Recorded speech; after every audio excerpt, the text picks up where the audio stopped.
When I think about Chat-GPT, artificial intelligence, or what we really should call machine learning, but I guess we have to come up with a name that's more interesting than machine learning. This all reminds me of the movie Iron Man. Remember the first Iron Man movie when Tony Stark was building the suit, the Iron Man suit, and you had that nice soundtrack that was playing at the same time when he was in his garage or his, multi-million dollar garage, you might say. And he was in there and he was building the shoe, he was building the wrist device and the other pieces of the suit. And he had this artificial intelligence in the background, Jarvis. And he was talking to Jarvis through the different iterations of this particular technology, this particular machine that he was building. He was using a machine to build a machine. And it was such a captivating and compelling scene or set of scenes in that first Iron Man movie, right? You saw that growth from nothingness into full-on emergence of this great body armor, this great suit, and the way mechanical engineering and electrical engineering and just all the fields of science, technology, engineering, and math were combining and colliding to produce this new innovation that would change the way Tony Stark would interact with people in the world, with threats to Earth, with different situations where he needed to jump in and save people.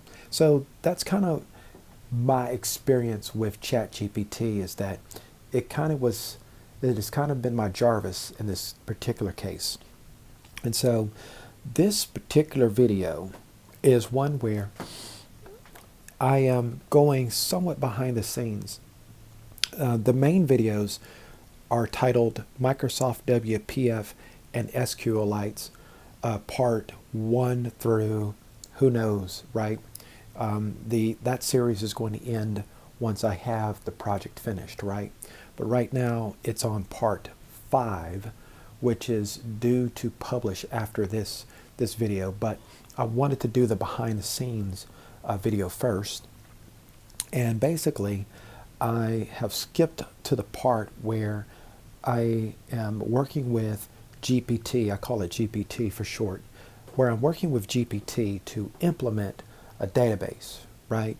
And so I am pretty excited with this process, because it's like I've always wanted I always wanted an implementation tool like this, right? Part of my dreams is to have a full-on artificial intelligence, just like what you saw in the first Iron Man movie in the form of Jarvis, where it was speech recognition, it was speech generated, and you had three-dimensional holograms, right, where you can manipulate the holograms to produce any kind of thing out in the world, right? I've always had that as a vision going back, a little bit before that movie came out, but that movie crystallized it for me.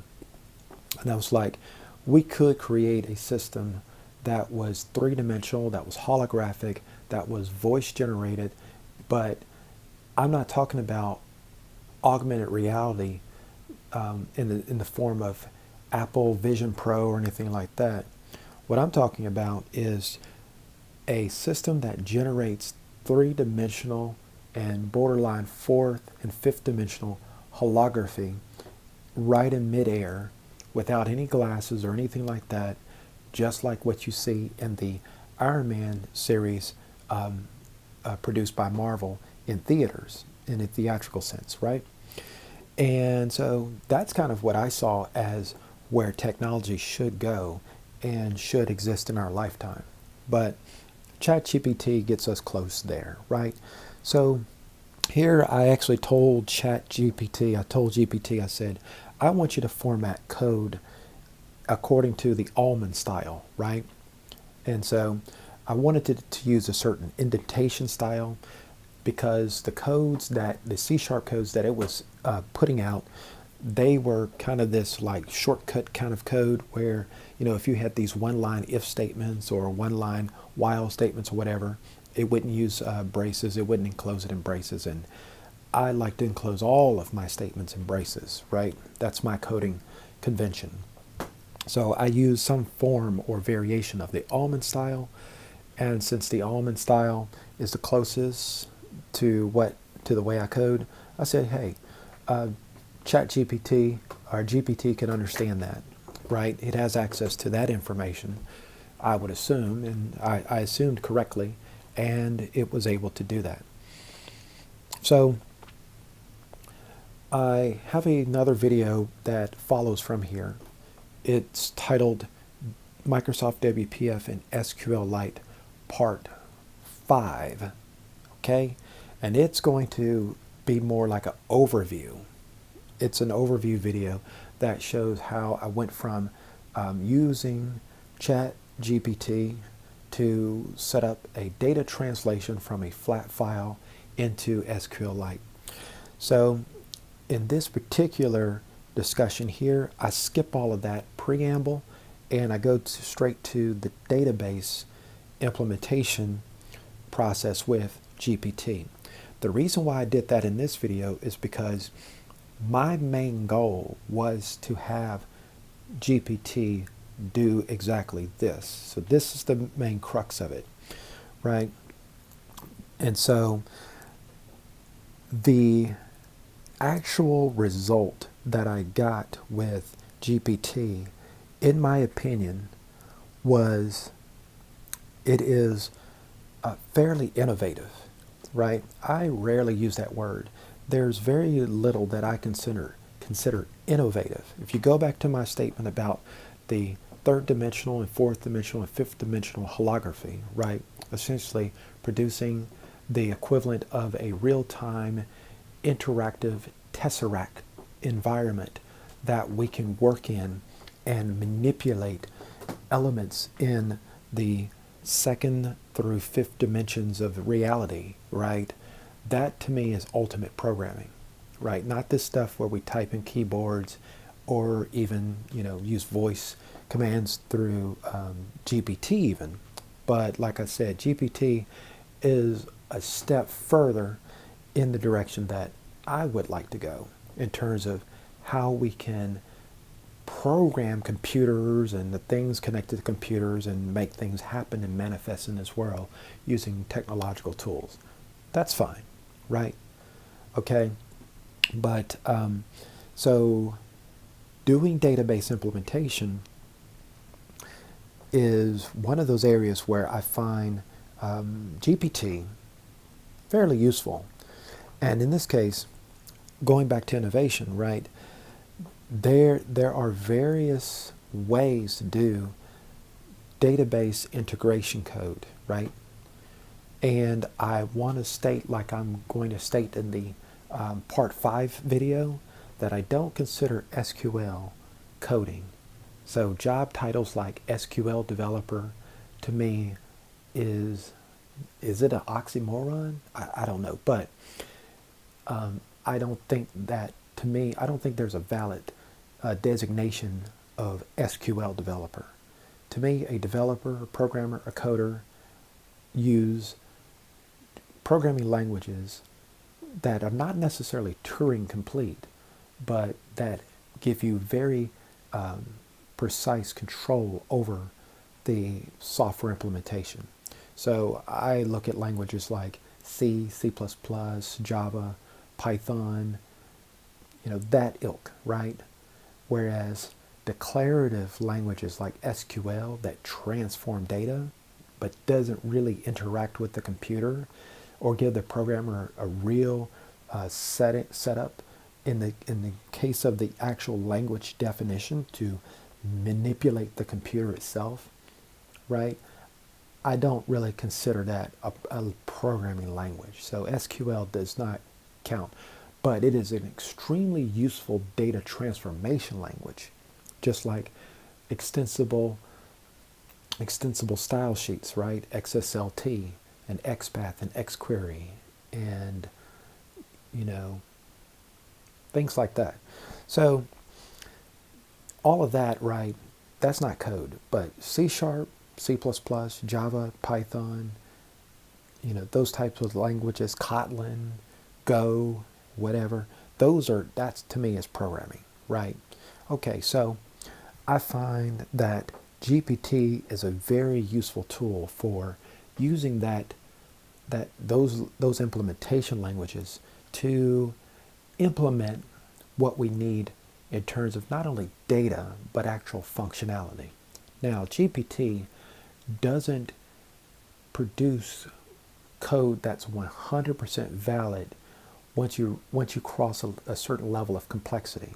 But that's fine to me. I think that's totally fine because, hey, it doesn't matter. At the end of the day, we as living beings are responsible because we are initiating these processes through these machines, through it. I mean, that's why it's called artificial intelligence, right? It's not real intelligence that's bound to higher level consciousness, okay? And I know some people think these machine learning implementations are going to achieve sentience. Maybe they will, but I personally doubt it. I doubt that sentience is in the cards for these types of tools that we implement as living beings, because I think sentience derives from a higher order than what we implement here, and I believe that sentience derives from an order higher than even mathematics. Okay? Now, back on topic here.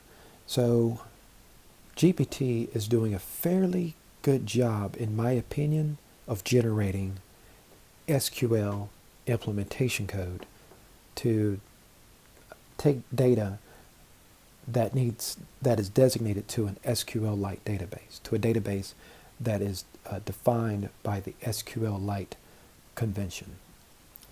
So I'm going through and I'm looking at this code and I'm seeing how this code can actually work in the program that I'm going to transfer it to, right? In this case, in a Visual Studio 2022 project.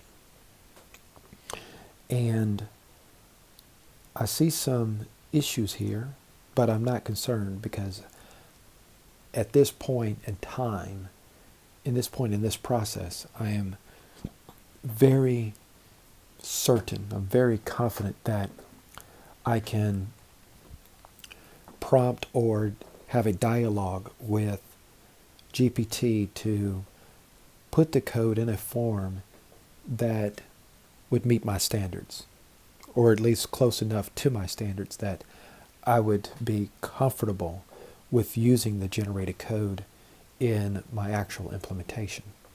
So the main thing that's missing here is a defensive programming approach, right? There's some of that. And I've had dialogue with GPT at this point over the course of 2 or 3 days. So overall about, let's see, 8 to 10 hours, somewhere in the neighborhood of 8 to 10 hours I've spent with GPT. But that time that I spent has been quality time. So the quality of my conversations with GPT has situated in terms of its relationship to my input to produce increasingly higher quality results. This is the GPT model that is hosted on openai.com, right? And so this model is not as advanced as the model that I believe paid subscribers get access to, or that sort of thing. But even with that being the case, I found GPT even at this level to be exceptionally useful as a means to accelerate thought to implementation, right? To take your thought and turn it into a somewhat tangible result, to the extent that we define software as tangible in the first place. I don't really subscribe to the tangibility of software. And yes, this discussion that I'm having is weaving in philosophical aspects and perspectives, because this is not a technical breakdown like my other videos are, right? This is one where, like I said, I'm behind the scenes, and I'm more or less expressing my excitement and pleasure with this GPT process. So if there's any mistake on what my intent is here, that's my intent. And the code that you just saw stream across the screen, that is an example of what I was looking for with GPT. So based on my dialogue with GPT, we're starting to see an improvement in the structure of the code. So I'm very satisfied with that. I'm very pleased with that. And the thing is that as good as this code is, from my experience, and at this point, I have been working with code in some form or another for approximately 25 years, a quarter of a century working with code. And while that might sound impressive to some, that still makes me a junior. I'm still a junior software developer compared to the major industry veterans who have spent 40 years or 50 years or more writing software code. So yes, I'm a junior at this, right? I'm just an advanced junior. So anyway, the thing with this is that I'm looking at this code, and I'm going through and I'm slicing and dicing it to make sure it works out the way that I need to. And again, I'm finding some issues with it, and so I'm just working with it. So I'm going to take a break from talking, and I'm going to let this stream for a little bit, and then I'm going to come back with some more dialogue as this goes along. Like I said, this is behind the scenes, so this is largely an unedited video here. So, but I'm going to take a break from speaking for just a minute as I collect my thoughts on what is being presented on the screen.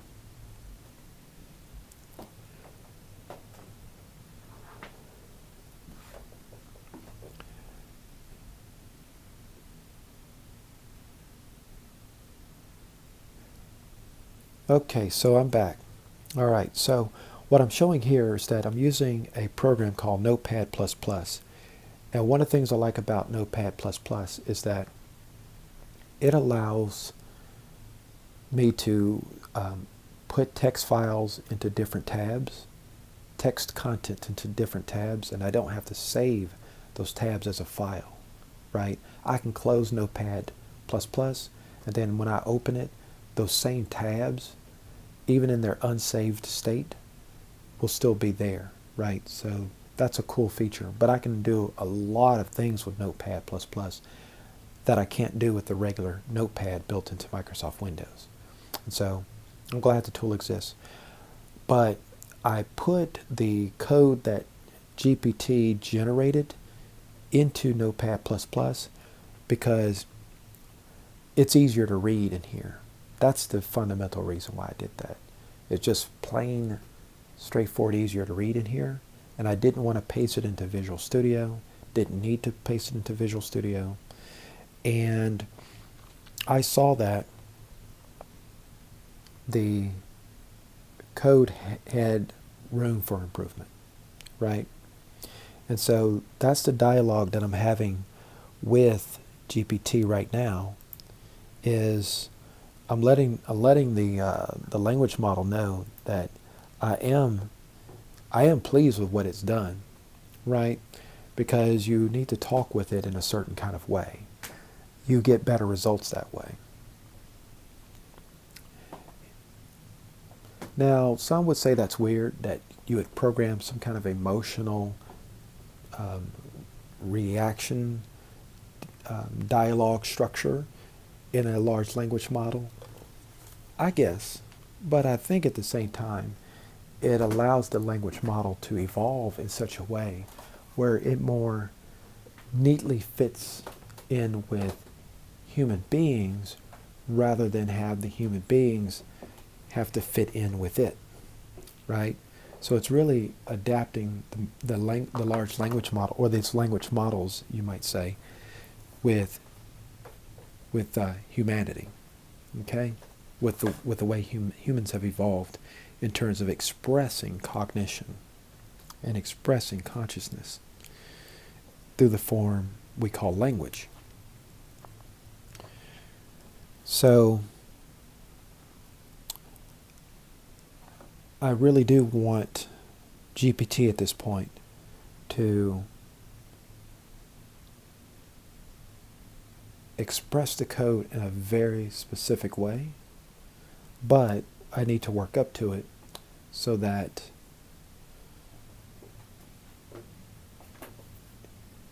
the language model is able to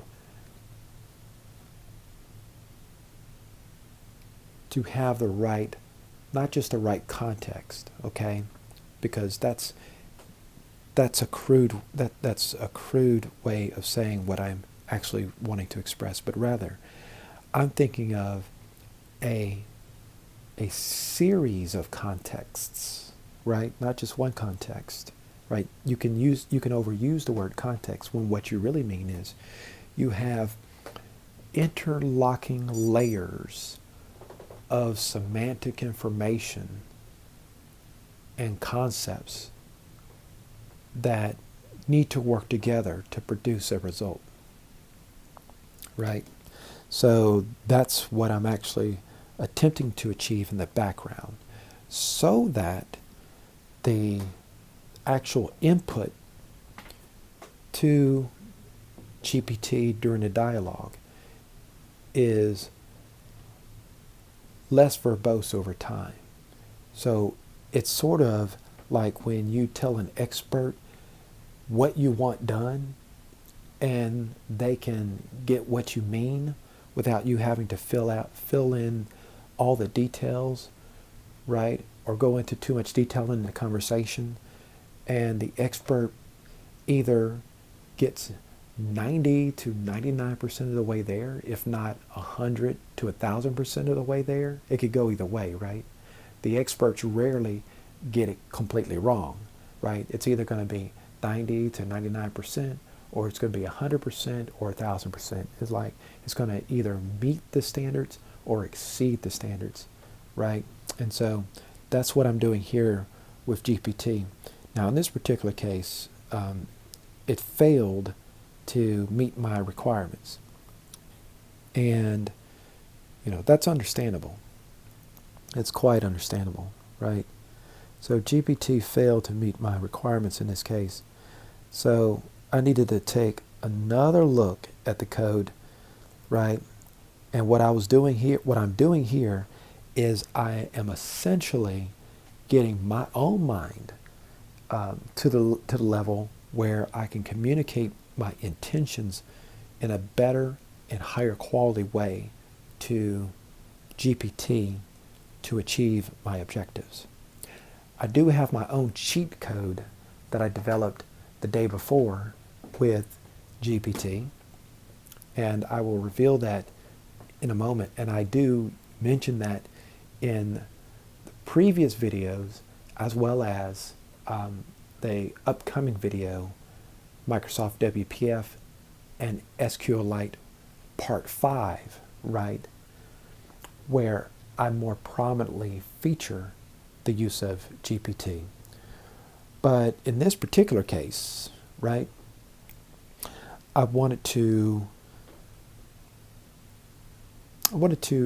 really get GPT to the point where it produced the solution that I intend, because I was able to achieve a similar result the day before when it came to translating XML data into a flat file format. Right, I was extremely and exceedingly satisfied with that result. So, with that moderate dopamine hit, right, intellectual dopamine hit, you might say, I am quite incentivized to see that happen again. And so, many of these versions of the code that GPT is generating, they're actually pretty decent, right? They're pretty decent, but they're not yet phenomenal. But I'm going to keep the decent versions, right? And that's what I'm collecting into Notepad++. Because if all else fails, right, at least I'll have something to work with that, my time invested into GPT is not in vain. Right, because that would be the ultimate pitfall of this, is that, because I truly am now on a somewhat defined schedule with this project, and I actually had gotten behind last week due to a variety of circumstances. So I had gotten behind, but with GPT, I think I changed that, and I now got well ahead, and so I'm actually in a good place with this process.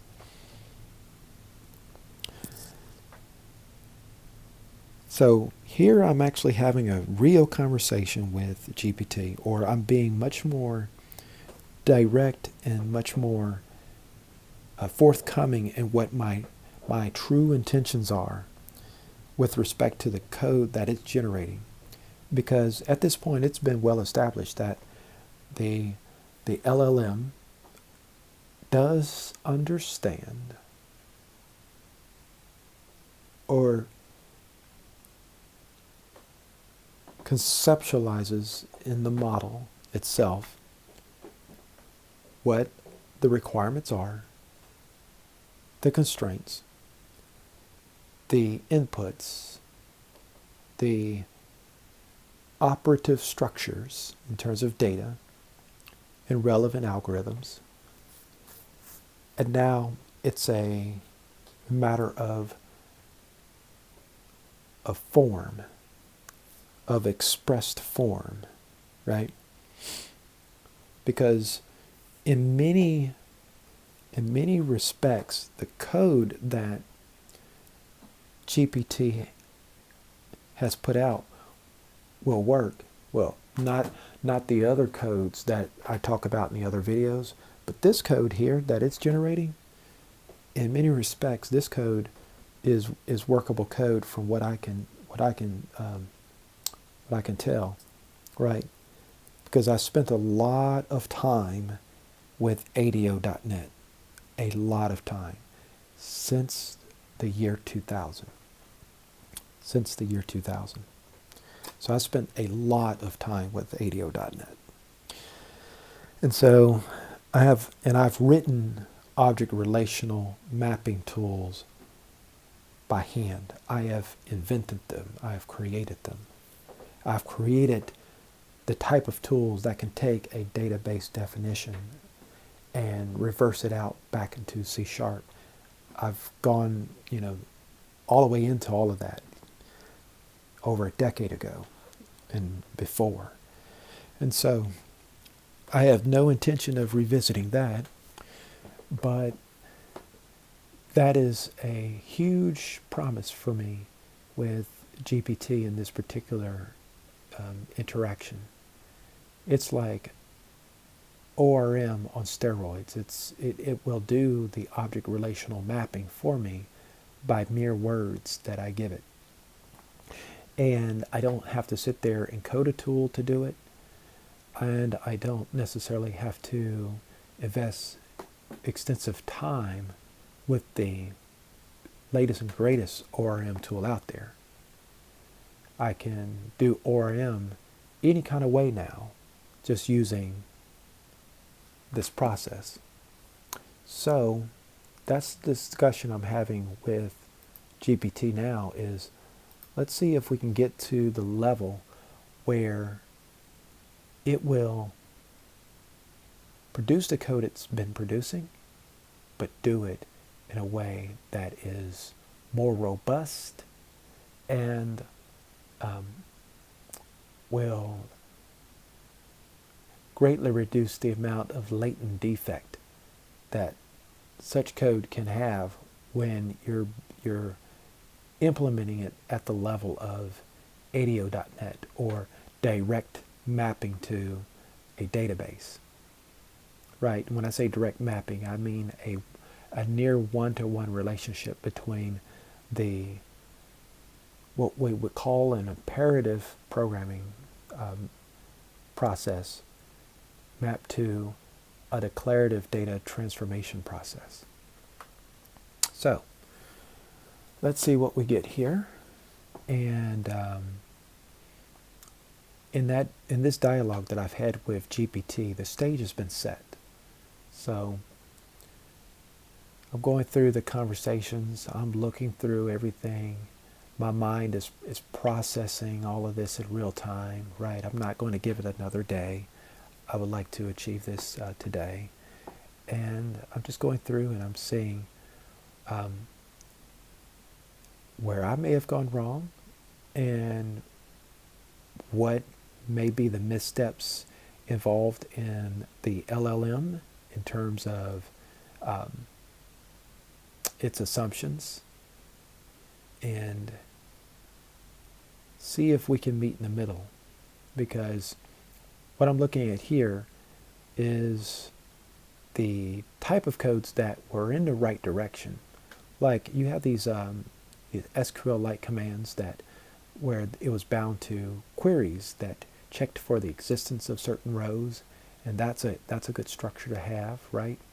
And so I saw an idea where I could have GPT refer back to itself, refer back to a part of the conversation where it was doing the right thing. So let's emphasize the right behaviors, right? Rather than tell GPT what it's doing wrong, let's tell GPT what it's doing right. So let's use a positive approach. So through positive reinforcement, the same way, when we're working with other people, and we're trying to, encourage the things that are good, so that, more of the things that are good will continue, as opposed to, criticism. I'd say let's take the same approach here, and so I'm going to use a part of the conversation where Chat-GPT did a great job, and I'm going to now ask it to take all the best that it did with all the suggestions that I've made, and there's my keyword, merge, and through a merger, create innovation. Now, I came up with the word merge, right, based on a psychological theory. The psychological theory is the concept of what's called the critical point, right? I love the critical point because it's a useful tool in human development and self-improvement. What critical point is that when you take the things that you know and the things that you don't know and you combine them, that's where you produce innovation. And so somewhere in the brain, there's that level of frustration. There's that borderline frustration or active frustration period, right? Where when you can fuse calm and frustration at the same time, where you can fuse together what is known through experience with what you're just now learning, and you synthesize the two things together, the two hemispheres, not necessarily hemispheres of the brain, but the two hemispheres of what is known and what is emerging knowledge, and fuse them together. You create a third outcome, which we designate as innovation. And that's what GPT just did based on the instruction I gave it. And it fused together all the right ideas, and it produced code better than it would have just produced by itself. And with my involvement as a living conscious being, and with its vast resources in terms of its access to information and the ability to model algorithms and data structures and algorithmic approaches related to the language model that it is defined of, it was able to put the right codes together. And when I say it put the right codes together, I literally mean it, right? So this is not hyperbole. GPT did put the right codes together. This is actual finely crafted code. And I am exceptionally impressed at this point. And so, yes, let me admit that I didn't think GPT was capable of this. I just wanted to go through the exercise, right? I mean, part of me just want to scoff and laugh a little bit, but the truth is that GPT delivered. It delivered in this case. And it was like, man, I can't believe it. But I didn't allow my surprise to like slow me down. I was like, okay, I am on a mission. I am working on a process, and I actually got what I can recognize as the right codes. I just see it right off. It's like, yeah, that's definitely the right codes. It would have taken me a good couple of hours to write that myself. Well, not a couple of hours. I probably could have wrote that less than that because of my experience level, but it's like there's a lot of typing. I can actually that code there can be further streamlined in terms of how it's written, but in terms of fundamental reliability and robustness, it's there, so, I've written variations of this code that's like smoother than this, right? But in terms of the actual structure from the start of the function to the end of the function, right? Even though we have repetitive statements like where it has parameters dot add with value, you can actually consolidate all of that. But I decided not to focus on that right now and just take the win as it is, right? Because if I'm right at this point, you can run that code as is and it won't have any problems. But I'm not going to assume that. I'm just going to test that theory out later on, right? But I wanted GPT to know on a human level how remarkable this code is that it wrote, because it is remarkable code for what GPT is capable of. Absolutely remarkable. And I think with better linguistic expression on the part of the human, better linguistic expression, and better linguistic structure, it is quite possible that GPT would accelerate quality output even more, right? You would achieve quality output even more. But the thing is that for me and for what I was able to accomplish with GPT, I am extremely pleased. I'm more pleased because that I have a software development objective, right, in this personal project that I'm working on. And I really don't have a lot of time in my days to work on this. So any time saving that I can get is a huge boost and benefit to me, right? So this has literally saved me maybe a week, maybe 2 weeks of work in the matter of 8 hours, right? The 8 hours are long. They felt long, but I recognized what I gained, right? I gained a huge amount because of this open source language model.